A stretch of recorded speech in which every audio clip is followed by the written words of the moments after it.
When I was about 10 years old, I started getting really bad stomach pains. It was when I came from Australia, basically. I got really bad stomach pains, the type of pain that made me double over.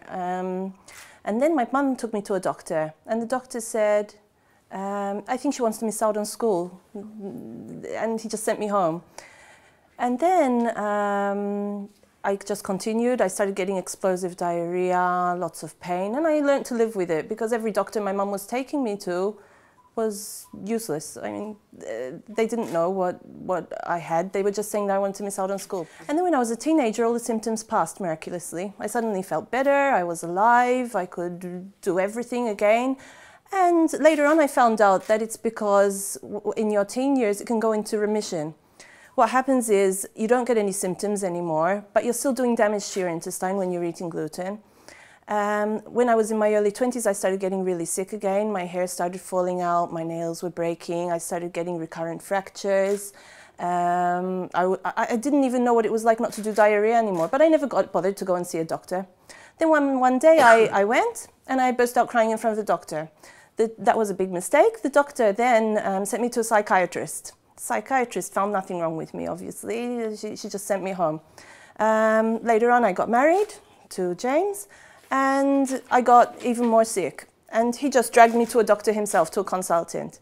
At the time, I had an uncle who was diagnosed with celiac disease as well. So they did me a test, and I was diagnosed there and then. It only took a few weeks. At first, I was happy. I thought, oh, there's nothing wrong with that. I can just eliminate bread and pasta. I didn't eat much bread anyway, so I thought it's fine.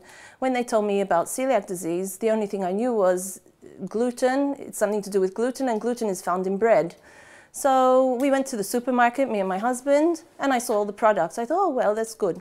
And then suddenly I started realizing that it's not as easy as you think, because gluten's found hidden in lots of items that you wouldn't know about, like deli meats, imitation meats, chocolates, ice cream, anything processed you can think of. Basically, wheat is used in everything. Gluten is made of wheat, barley and rye, but wheat is the most versatile grain in the world. It's used basically in everything, in soups, stocks, anything you can think of. So it started becoming difficult. I then started realizing that I couldn't go out to eat as much as I could before. I couldn't just pick up a meal on the go. I had to cook everything from scratch. There used to be, 7 years ago, there wasn't much. I remember I'd gone to the supermarket and there was just a small section. Now there's much more to choose from, and you can find lots of natural gluten-free foods. There's no need for those products full of preservatives, fats and sugars. All vegetables, fruits, meats, fish, poultry, that's all gluten-free. Dairy, most of it's gluten-free.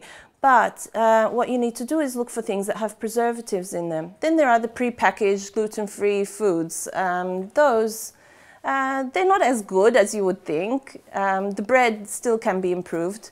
Although today I read something funny that 15 years ago, people who ate gluten-free food, they didn't know if they should eat actually the product or the box because they tasted the same.